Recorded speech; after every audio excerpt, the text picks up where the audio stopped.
sur ma chaîne. Je suis très contente de vous retrouver aujourd'hui et ce sera une vidéo, comme vous voyez sur le titre bien entendu, produit fini. Donc j'ai mon petit sac de produits que j'ai fini et on va aller ensemble à travers mes déchets en gros et je vais vous parler un petit peu de chaque produit et vous dire si je l'ai raté, si je l'ai aimé, nanani nanana. Et voilà, juste entre parenthèses, je vous ai filmé un tutoriel sur ce look là qui sera en ligne très prochainement. Donc c'est le premier look que je vous fais pour la saison des fêtes. Donc voilà, suivez un petit peu la page Facebook, les liens sont en barre d'informations pour pouvoir voir quand est-ce que ce tutoriel sera en ligne. De toute façon il sera dans les jours qui suivent. Alors voilà, on va s'arrêter là et on va passer à mes produits finis. Donc le premier truc que j'ai ici, et c'est aussi le truc le plus gros, c'est une laque pour cheveux, c'est celle de Biphase. Donc laque cheveux hairspray effet naturel, maintien parfait sans résidus, longue tenue. C'est une laque vraiment classique, c'est celle que j'ai utilisée, c'est la deuxième que je finis il me semble. Je l'ai pas encore racheté mais je n'ai pas du tout de laque pour l'instant. Du coup quand je vais en avoir besoin, enfin bon, quand je vais aller en acheter, c'est sûrement celle que je reprendrai parce que c'est celle que j'ai trouvée vraiment pas mal au niveau de la qualité et du prix aussi. Je sais qu'il y a la Elnet de L'Oréal qui est vraiment très bien, mais j'utilise pas de laque tous les jours et j'en ai pas vraiment besoin, donc j'ai pas envie de gaspiller autant d'argent pour une laque alors que ceci n'est pas très cher et fait très bien l'affaire. Alors ensuite j'ai un autre produit pour les cheveux, je les prends en premier parce que c'est les plus grands. Ceci est une mousse de chez Schwarzkopf, c'est la Silhouette Pure Formula Invisible Hold. Alors ce n'est pas une mousse bouclante, c'est une mousse qui va plutôt venir fixer vos cheveux. Alors cette mousse, elle a une fixation extrême, mais elle va vraiment venir durcir vos cheveux, donc prenez ça en considération si vous n'aimez pas ça. Moi j'utilise quand je fais une queue de cheval ou un chignon et que je veux vraiment avoir mes cheveux très aplatis et très lisses sur la surface de ma tête. Donc c'est pas un truc que je vais utiliser quand je veux du volume, tout le contraire. Quand je ramasse mes cheveux, que je veux que ce soit plat, c'est ça que j'utilise pour fixer. Surtout si, comme moi, vous avez ces petites baby hairs juste là. Donc bon, je suis en train de me décoiffer, on va laisser tomber. Mais si, comme moi, vous avez ces petits cheveux très courts juste devant ici et que vous avez du mal à complètement plaquer vos cheveux en arrière, c'est un produit que je vous recommande de tester parce que c'est l'un des rares qui arrive à me les faire tenir en place. Ensuite, j'ai un gommage et je ne sais pas depuis combien de temps j'ai ce gommage. J'avais commencé à l'utiliser il y a très longtemps et après j'ai complètement arrêté de l'utiliser et dernièrement je me suis dit bon que ça serait vraiment pas mal que je le finisse et c'est un gommage de chez Yves Rocher à la pêche jaune, donc exfoliant corps. C'est quelque chose que j'utilise avec mes gants exfoliants de chez The Body Shop juste pour avoir une certaine crème et quelques billes qui vont aider à exfolier encore mieux. Je suis pas quelqu'un qui aime les exfoliants pour le corps, je pense que j'en ai pas besoin parce que j'ai déjà des gants exfoliants et un gant noir traditionnel marocain avec lequel je fais mon gommage et que je trouve 36 000 fois plus efficace que ce genre de produit là. Donc voilà, c'est pas quelque chose que j'utilise beaucoup et c'était un cadeau en fait, donc voilà, je l'ai fini. Mais pour celles qui les utilisent, ils sont très bons la pêche et il est pas mal. Ensuite, j'ai un déodorant de chez Nivea, c'est le anti-transpirant invisible for black and white, anti-trace blanche, anti-trace jaune. Alors je peux vous confirmer que ce déodorant, voilà, merci, ne laisse pas de traces sur vos vêtements. Mais par contre je vous dirais que je l'ai pas tellement testé parce que quand mes cousines sont arrivées en été et qu'elles ont créché à la maison chez moi, il était juste là sur ma table et à chaque fois que quelqu'un avait besoin de déodorant il allait directement vers celui-ci. Du coup il a été fini en 2-3 semaines à peine. Je l'ai utilisé quelques fois, j'ai pas vraiment noté que je transpirais au cours de la journée, je n'ai pas vraiment noté que tiens, ce déodorant n'est pas si top que ça, donc non, j'ai pas eu de remarques dessus. Donc voilà, je suppose qu'en somme c'est un bon déodorant, il ne laisse pas de taches si vous aimez ça. Moi je ne suis pas vraiment fan des déodorants en spray, je préfère toujours les sticks parce que je les trouve plus efficaces. Mais bon voilà, pour celles qui ont un problème avec des déodorants qui laissent des taches sur les vêtements, essayez celui-là, il est vraiment sympa pour ça. On reste avec la marque Nivea et cette fois-ci c'est un démaquillant, c'est le double action démaquillant yeux, tout type de peau. Alors il me semble que j'ai déjà parlé de ce démaquillant une ou deux fois dans des vidéos favoris ou un truc du genre. C'est le deuxième flacon que je finis et je vais racheter ce produit parce que c'est l'un des meilleurs démaquillants que j'ai pu tester. C'est un démaquillant qui est bifacé, donc vous avez une partie transparente comme de l'eau et une partie bleue qui est assez huileuse. Il démaquille vraiment super bien. Et voilà, donc c'est vraiment un démaquillant que j'ai beaucoup apprécié et que je rachèterai sûrement un jour. Moi les démaquillants ça part, ça vient comme ça. Donc j'ai fini mon tube d'Embryolis de lait crème concentré. Si vous me suivez depuis pas mal de temps, vous savez que ceci est ma... Je vais aller diminuer le son de la musique je pense. Donc si vous me suivez depuis pas mal de temps, vous savez que ceci est ma crème hydratante de rêve préféré, Holy Grail Product. C'est l'un des produits dont je ne pourrais jamais me passer et c'est la crème hydratante que j'aime beaucoup appliquer avant de me maquiller le matin et des fois le soir si je sens que ma peau est vraiment irritée, qu'elle a vraiment besoin d'un énorme verre d'eau, je vais aussi l'appliquer le soir avant de me coucher. Et bien entendu j'ai déjà un autre tube qui est ouvert. Celui-ci était l'édition packaging, édition limitée qu'ils avaient sorti pour les 60 ans de la marque il me semble. Bref, c'était pour un anniversaire, ils avaient sorti l'édition Gold. Mais à l'intérieur c'est exactement le même produit. Celui-ci j'avais acheté à Paris. Alors vous pouvez trouver cette crème chez les vendeuses Facebook, notamment chez Ludivine Bassé David et chez Tout pour se faire belle Leila Zawi. Donc voilà, je vous laisserai les liens en barre d'informations, vous pouvez trouver cette crème. Alors ensuite j'ai fini 2 masques et je n'ai plus de masque pour l'instant, je dois en acheter. Alors le premier que j'ai fini c'est le Seaweed Iconic Clay Mask, Ionic, pas Iconic, Ionic Clay Mask de chez The Body Shop. Donc c'est un masque à l'argile ionique aux algues et il est très bien pour tous celles qui ont la peau grasse, mixte, de grands pores, des excès de sébum, etc. L'odeur est absolument divine. Je ne sais pas si beaucoup de personnes l'aimeraient, mais moi j'adore l'odeur de ce produit là et c'est un produit que je rachèterai dès que je mettrai les pieds à Enfin Place au magasin de Body Shop parce que ce truc est une tuerie, qu'il absorbe bien l'excès de sébum, qu'il resserre les pores et j'adore ce masque avant de me maquiller pour une soirée ou pour une longue journée ou quand je sais que je vais devoir être maquillée pendant très longtemps et que mon maquillage devra tenir très longtemps. J'adore utiliser ce masque sur ma zone T juste avant. L'autre masque que j'ai fini est un masque de chez Lush. Je ne vais pas m'attarder sur ce produit là parce qu'il est littéralement impossible que vous le procuriez à moins d'aller le chercher vous-même en France ou ailleurs où on vend du Lush et c'est ce que j'avais fait et j'ai complètement fini. C'est un masque au rassoul et au chocolat. C'est un masque vrai pour le visage et il est vraiment bien pour les peaux qui sont mixtes à grasses. Il sent terriblement bon le chocolat et la raison pour laquelle je vous dis que vous ne pourrez pas l'avoir, alors certes vous pouvez demander à une vendeuse de vous le ramener, mais je vous déconseille fortement de faire ça parce que c'est l'un des masques de chez Lush qui sont censés être gardés dans le réfrigérateur. D'ailleurs quand je suis allée l'acheter, il était posé sur un grand bac plein de glace, donc ils doivent vraiment rester frais. Ce sont des masques qui doivent rester au réfrigérateur et je vous déconseillerais de l'acheter pour la simple raison que si une vendeuse Facebook vous l'achète, c'est parce que la vendeuse devra demander à quelqu'un de l'acheter ou le commander sur internet ou quoi que ce soit et vous n'êtes pas sûr que ce masque restera au réfrigérateur. Il fera de la route, peut-être que les vendeuses Facebook, il y en a certaines qui gardent leurs marchandises bloquées quelques heures à la douane.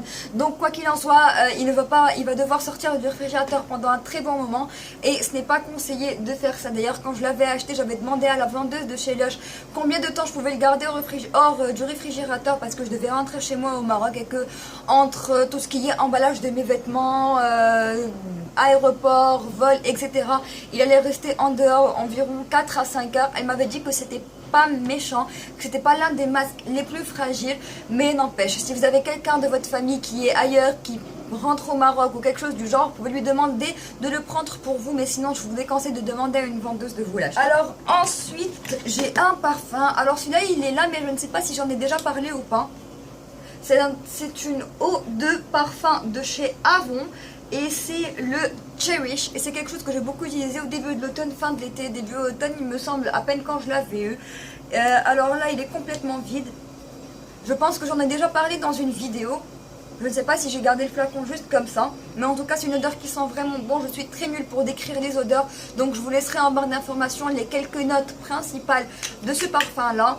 Ce n'est rien de trop sucré ni de trop épicé, mais voilà, c'est un joli petit parfum que j'ai apprécié. Alors ensuite, de la marque Fruitique, j'ai les Makeup Remover Pads à la Coconut Water. Donc c'est en fait ce sont des disques démaquillants à l'intérieur quand vous l'ouvrez à la base. Il y avait à l'intérieur des disques déjà imbibés de démaquillant et ils étaient vraiment petits, ils avaient vraiment cette taille là, un petit peu plus petit que ça. C'est pas quelque chose que j'ai beaucoup aimé, c'est pas un produit que je rachèterai, ça c'est sûr et certain, pour la simple raison que les pads étaient vraiment beaucoup trop petits pour mon visage. Du coup je les utilisais simplement pour parfaire le démaquillage de mes yeux.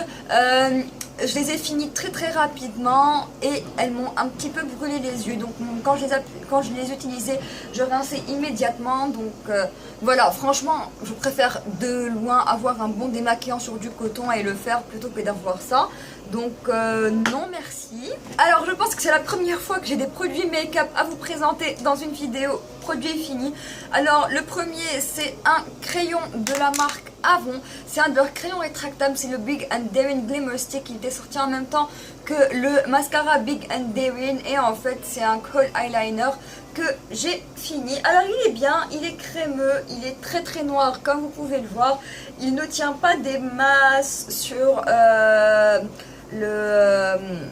comment on appelle ça, sur la muqueuse, voilà, donc il ne tient pas des masses dans la muqueuse, mais j'aimais bien l'appliquer au coin externe et l'estomper pour avoir un look léger smoky en journée, parce que comme vous le voyez il est vraiment très crémeux et très facile à estomper. Donc voilà, c'est le Big and Daring. Ensuite j'ai un crayon pour les sourcils et celui-ci vient de chez Maybelline et encore une fois je suis vraiment désolée mais celui-ci n'est pas encore disponible au Maroc.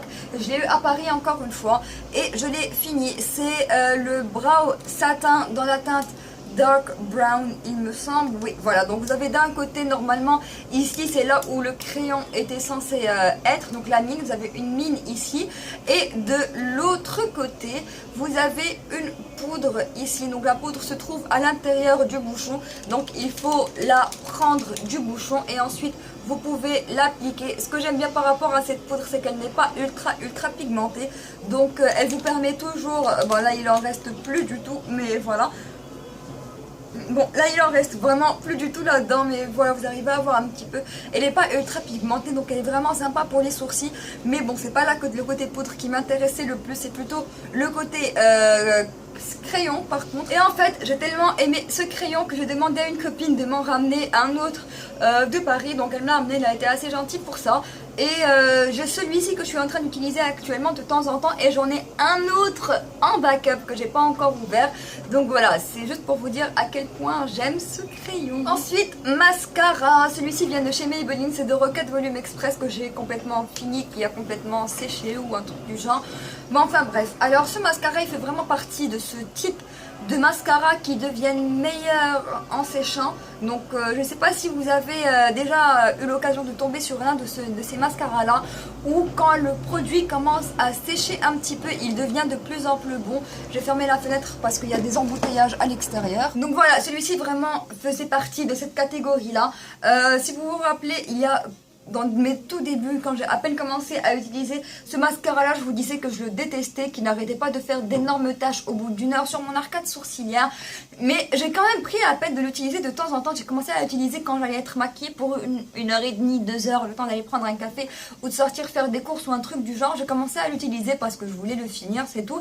Et je me suis rendu compte au fil du temps qu'il faisait de moins en moins de taches jusqu'à ne plus en faire du tout. Mais je vais pas vous mentir, je ne vais pas racheter ce mascara parce que ça ne me dit rien d'utiliser un mascara pendant tout un mois pour attendre qu'il sèche un petit peu et qu'il devienne meilleur. Non, soit il est meilleur soit il est bon du premier coup, soit je ne l'utilise pas. Donc voilà, si vous n'avez pas les cils trop recourbés comme les miens, moi c'est un problème que tous les mascaras me font, soyons d'accord. C'est très rare qu'un mascara ne me laisse pas de taches sur l'arcade sourcilière. La plupart le font, mais si vous n'avez pas ce problème à la base avec la plupart des mascaras, utilisez ce produit là, il est vraiment très bien, il étoffe, il allonge, il donne du volume, il tient très bien sur les cils. Donc à la base c'est un très bon mascara, c'est juste que moi j'ai les cils hyper recourbés et qu'il touche beaucoup mon arcade sourcilière. Alors en fait tout le reste de produits que j'ai à vous montrer, c'est des produits que j'ai jetés avant d'avoir fini, parce que voilà, je ne trouvais plus intéressant de les garder dans ma collection. Alors le premier, c'est un Megalast de chez Wet n Wild. Ce sont des rouges à lèvres liquides en fait qui sèchent mat. Alors celui-ci est la teinte Backed de Fuchsia. Alors non seulement cette couleur est ultra pigmentée, ultra fuchsia, ultra bright. Bon, la couleur est très jolie, la texture est très jolie, la pigmentation est folle comme vous pouvez le voir.